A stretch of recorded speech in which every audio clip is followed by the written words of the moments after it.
வணக்கம். Big pass வீட்டில் இந்த ரெட் கார்பெட் விஷயத்தில் கணேஷை பற்றியும் ஜூலியை பற்றியும் ரொம்ப தப்பாக பேசியிருக்காங்க. அதை பார்க்கும்போது ரொம்ப மனசு கஷ்டமாக இருந்துச்சு. அது வேணால் அவங்க ஒப்பீனியனாக இருக்கலாம். ஆனால் இந்த மாதிரி ஒப்பீனியன் அவங்க ஃப்யூச்சரை லைஃப்பை ஸ்பாயில் பண்ணுன்னா அது ரொம்ப தப்பு. இப்போ கேள்வி என்னன்னா, எந்த விஷயத்துக்கும் கணேஷ் நடுவில் வராத போது ஜூலி கீழே விழுந்தோடனே ஓவியா வேணாம் இந்த மாதிரி பண்ணாது அப்படின்னு சொல்றதுக்கு ஏன் நடுவில் வந்தான் அப்படின்றதுதான் கேள்வி.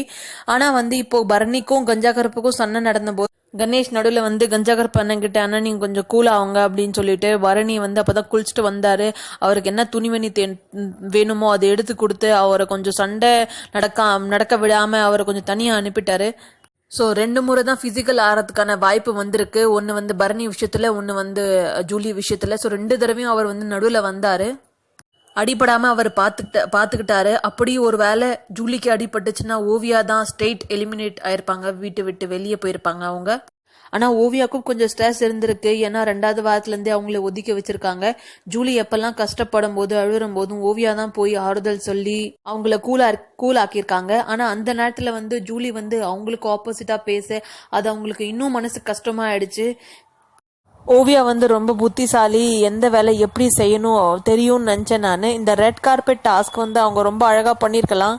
அப்படி இழுக்கணும்னு ஒரு அவசியமே இல்லை. எல்லாரும் வேணாம்னு சொல்லும் போது நீங்க பிக் பாஸ் தான் இந்த டாஸ்க் கொடுத்தாரு, பிக் பாஸை கேளுங்க அப்படின்னு சொன்னாங்க. போய் ஆறுதல் சொல்லும் போது நீங்க என்கிட்ட சொல்லாதீங்க, ஜூலி கிட்ட சொல்லுங்கன்னு சொன்னாங்க. இதுல அவங்கள பத்தி ஒரு சின்ன இமேஜ் வெளிப்பட்டுச்சு. அதுல என்னன்னா மக்கள் என்ன சொல்றாங்கன்னா, ஓவியா வெறுப்பேத்துறதுக்கும் தொந்தரவு பண்றதுக்காக தான் பிக் பாஸ் இந்த டாஸ்க் கொடுத்துருக்காங்க அப்படின்னு சொன்னாங்க. எப்பவுமே ஓவியா கூலா யாராவது சாரி கேட்கும் போது பரவாயில்ல நான் அதெல்லாம் மறந்துட்டேன்னு சொல்றாங்க. இந்த ரெட் கார்பெட் விஷயத்துலயும் அவங்க கூலா எடுத்துட்டு போயிருக்கலாம். பிக் பாஸ் வீட்டில் நீங்கள் ஒரு முகமாக இருந்தால் தான் அந்த வீட்டில் இருக்க முடியும். நீங்கள் நான் அப்படின்னு காமிச்சிட்டு நீங்கள் வேற மாதிரி இருந்தீங்கன்னா சுச்சுவேஷன்ஸ் வரும்போது உங்களை காட்டி கொடுத்துரும். ஸோ அந்த வீட்டில் நிறைய பேர் கேமரா இருக்கிறதே மறந்துட்டு அவங்க எப்படி இருக்கணுமோ அப்படி தான் இருக்காங்க.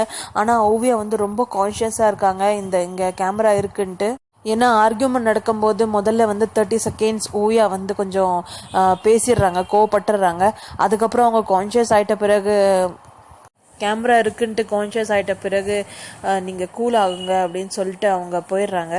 ஸோ இதெல்லாம் என்னுடைய ஒப்பீனியன் தான். இன்னும் நிறைய பேச வேண்டியது இருக்குது. உங்களுக்கு இந்த வீடியோஸ் பிடிச்சிருந்தா என்னோட சேனலுக்கு சப்ஸ்கிரைப் பண்ணுங்கள். தேங்க்யூ.